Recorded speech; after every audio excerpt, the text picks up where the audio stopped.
Ahora hablamos del pueblo y el celebrante, in persona Christi Capitis. Los intentos postconciliares de enriquecer y, entre comillas, popularizar la Eucaristía.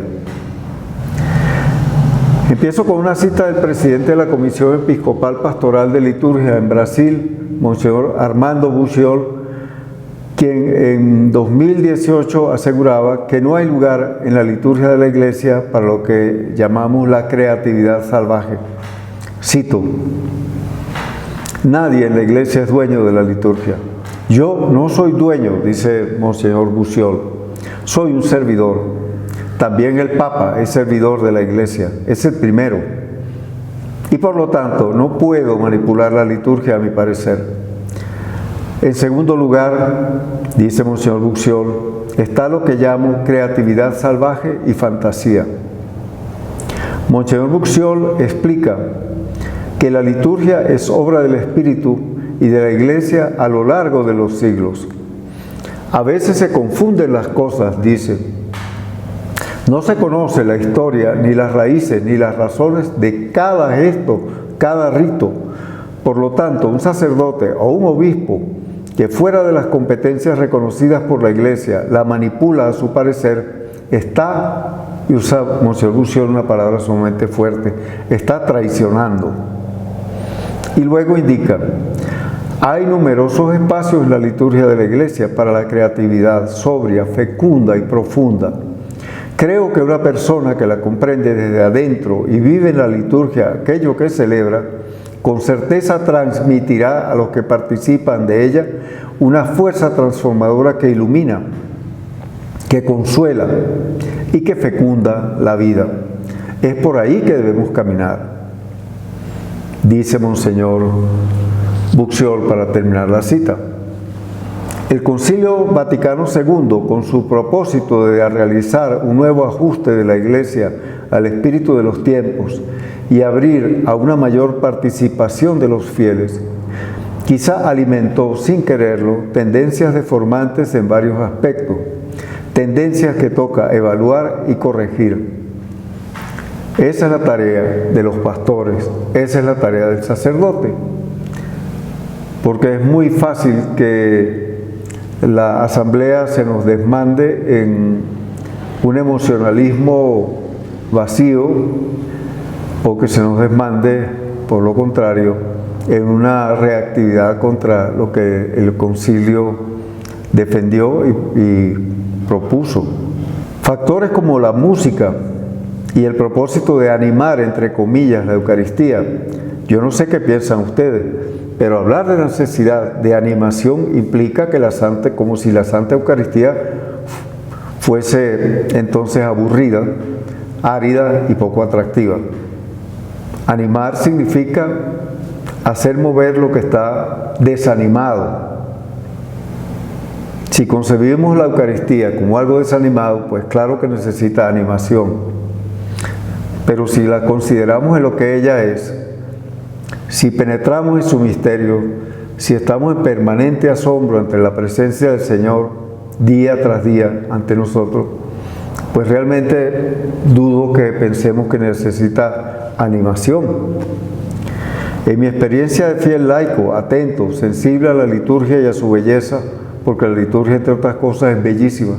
Por algo, inclusive los ateos quieren casarse por nuestro rito católico, solamente por la belleza de la liturgia de la boda, solamente por la solemnidad, la riqueza y la alegría que la liturgia propone allí. Nuestra liturgia, a través de tantos milenios, se ha convertido en un drama bellísimo. Tal concepción de la necesidad de animar la iglesia, la misa, resulta en la desvalorización del poder dramático del acto litúrgico por una parte.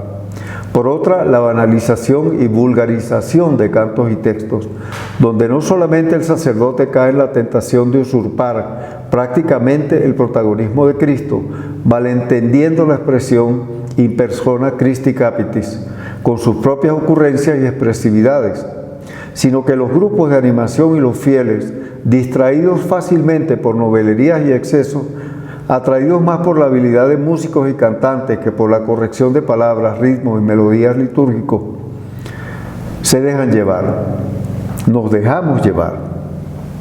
3 pontífices he escuchado advertir en contra de los excesos litúrgicos o carnaval litúrgico. Corresponde al clero asumir el papel educativo necesario, guiar a su feligresía para encauzar adecuadamente sin necesidad de reprimir o esterilizar la creatividad. Una especie de horror al vacío ha eliminado los momentos de necesario silencio y recogimiento, y la prédica de las homilías se alarga indebidamente más allá de las recomendaciones papales. El sacerdote no es un predicador que exhibe sus dotes oratorias ante un público cautivo que no siempre lo está atendiendo.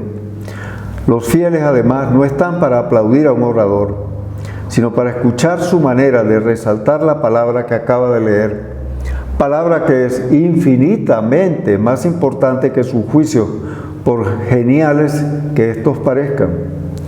Ello estará presente en la homilía de todo buen celebrante. En la encíclica Ecclesia de Eucaristía, el Santo Pontífice Juan Pablo II es categórico al señalar excesos sobre los excesos posconciliares. Además, dice el Papa, queda a veces oscurecida la necesidad del sacerdocio ministerial que se funda en la sucesión apostólica, y la sacramentalidad de la Eucaristía se reduce únicamente a la eficacia del anuncio. También por eso, dice el Papa, aquí y allá surgen iniciativas ecuménicas que, aun siendo generosas en su intención, transigen con prácticas eucarísticas contrarias a la disciplina con la cual la Iglesia expresa su fe. ¿Cómo no manifestar profundo dolor por todo esto?, dice el Papa. La Eucaristía es un don demasiado grande para admitir ambigüedades y reducciones. Fin de la cita. La, entre comillas, eficacia del anuncio es en efecto muy importante. El Evangelio es al mismo tiempo periodismo, buena noticia y educación. Pero la pretensión de eficacia no puede eclipsar al anuncio mismo, es decir, al Evangelio. Los cambios introducidos en el concilio deben tomarse como propios del gran camino de conversión que vive la Iglesia, un camino sinodal que nos llama a todos a participar, nunca como críticas a modalidades anteriores de la Santa Liturgia. Siempre la liturgia ha sido santa, también en épocas anteriores. No podemos caer en la actitud de un Condorcet, el sabio francés de la Revolución Francesa, que decía: la historia es la suma de los errores cometidos por la humanidad. La liturgia anterior al concilio nunca ha sido menos litúrgica. Y San Juan María Vianney, el santo cura de Ars, no necesitó el Concilio Vaticano, fíjense, para ser un extraordinario sacerdote. Se cambiaron formas para acentuar contenidos. Por ejemplo, se acostumbra a decir que antes del concilio el celebrante estaba de espaldas al pueblo, mientras que en realidad estaba junto al pueblo, frente al sagrario, cuerpo sacramentado de Cristo que ocupaba el centro del retablo. Hoy celebra frente al pueblo, porque también el pueblo es cuerpo místico de Cristo. No hay contradicción en el fondo, hay una adaptación de forma. Personalmente viví en mi infancia la misa preconciliar y luego las renovaciones litúrgicas del concilio, las cuales he llegado a entender, además de respetar, pero sufro muchísimo como laico cuando veo que sacerdotes y fieles transigen, como dice el Papa, con prácticas eucarísticas contrarias a la disciplina con la cual la Iglesia expresa su fe, dicho por San Juan Pablo II.